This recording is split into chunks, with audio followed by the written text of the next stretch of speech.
This channel does not promote any violent, harmful, or illegal activities. All content provided by this channel is meant for an educational purpose only. Cancer Healer Center, a new beginning.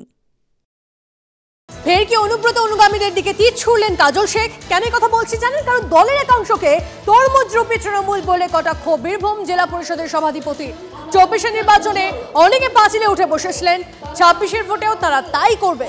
নির্বাচনের পরও তাদের পাঁচিলেই রাখবো, নামতে দেব না, দলীয় সভায় হুঁশিয়ারি কাজল শেখের।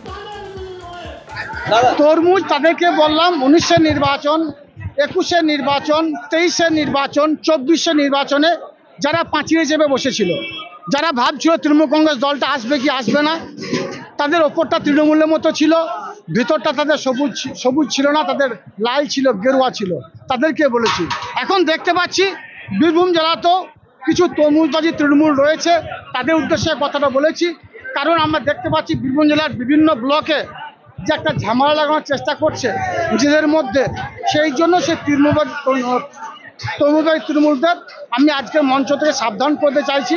যারা আমাদের মমতা বন্দ্যোপাধ্যায়ের দলকে, তৃণমূল কংগ্রেস দলকে কলুষিত করতে চাইছেন, তাদের উদ্দেশ্যে বলতে চাই, সহজে ছেড়ে দেবো না। 11টা বিধানসভাতে মমতা বন্দ্যোপাধ্যায়, অভিষেক বন্দ্যোপাধ্যায় যাদের মনোনীত করবে তারাই জিতবে, আর যারা তরুণবাজি তৃণমূল তারা শুধু দেখতে থাকবে, পাঁচিলে বসেই থাকবে, পাঁচিল থেকে তাদের নামতে দেবো না। বীরভূমের মাটিতে দাঁড়িয়ে একদিকে বোমাব্রত এবং অন্যদিকে সুদর্শন চক্রধারী কাজল শেখ একে অপরের বিরুদ্ধে যা বলছেন সেগুলো মূল্যহীন।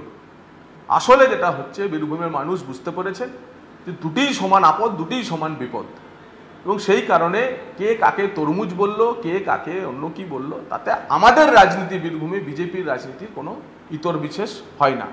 আগামী 26 নির্বাচনে ওই জেলাতে বিজেপির সাফল্য আপনাদের সে কথা জানিয়ে দেবে।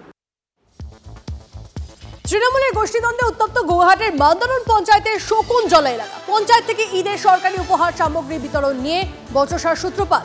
কর্মীদের মারধর, মহিলাদের হুমকি দেওয়ার অভিযোগ স্থানীয় তৃণমূল অঞ্চল সভাপতির বিরুদ্ধে। অভিযোগ তুলছেন স্থানীয় পঞ্চায়েত সদস্য ও পঞ্চায়েত সদস্যের স্বামী। সকলকে উপহার না দিয়ে বেছে বেছে উপহার দেওয়ার অভিযোগ। উপহার বিতরণ চলাকালীন দুপক্ষের মধ্যে বচসাও ও পরে হাতাহাতি হয়। মারধরে আহত বেশ কয়েকজন। মহিলাদের মারধরের হুমকি দেওয়ার অভিযোগ। আরমান ছিল, হ্যাবলা ছিল, লখা ছিল, আরমান ছিল, আর হারু ছিল। সব যে আমাকে এমনই উত্তেজনা, আমাকে এই মেরে দেয়, এই মেরে দেয়। আমি একটা মেম্বার হয়, আমি একটা মহিলা মানুষ হয়ে কি করে পুরুষরা আমার গায়ে হাত দিতে আসে বলুন? তৃণমূল কংগ্রেসের লোক হলেও তারা বিরুদ্ধে পার্টি আমাকে মারামারি করে, ঠেলাঠেলি করে, মেরে আমাকে সরিয়ে দিল। ওই বুথ সভাপতি আমাকে মেরে হসপিটাল ভর্তি করে দেয়, দিয়ে আবার আজকেও ক্ষেত্রে আমাকে মারে। আমাদেরকে কোনো সাহায্য দেয় না। আমাদের হচ্ছে মাটির ঘর, আমাদের জল পরে, আমরা আজকে ওই কথাগুলো তুলে ধরিয়েছি বলে আমাদেরকে বলছে যে তোমাদের 5 দেবো, দিয়ে হচ্ছে দেশ থেকে তাড়াবো। টাকার বিনিময়ে কাজ পাই দেওয়া হয়, সেই মুষ্টিমেয় লোকেরা কাজ করে। আমরা তার তীব্র প্রতিবাদ জানাচ্ছি। আমরা টেন্ডার সরকারি যে নিয়ম, সেই হিসাবে যাতে কাজ হয়।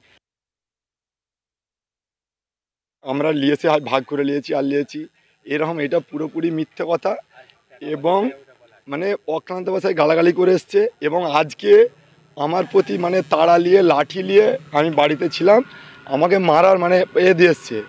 না হয়েছে রাস্তা, না হয়েছে বাড়ি, না পেয়েছে মানুষ পরিষেবা। যে একদম নিম্ন একটা এলাকা হচ্ছে শকুনজলা এলাকা, সেখানে কোনো রকম তৃণমূলের কোনো দিন কোনো কাজ সেখানে হয়নি। ওইখানে যে মেম্বার এবং ওখানে যে অঞ্চল সভাপতি আছে, ওনাদের গোষ্ঠীদ্বন্দ্ব আজ প্রকাশ্যে এসেছে। আমাদের প্রধান ম্যাডাম অত্যন্ত ভদ্র, সে সঠিকভাবে মাল বিতরণ করেছেন।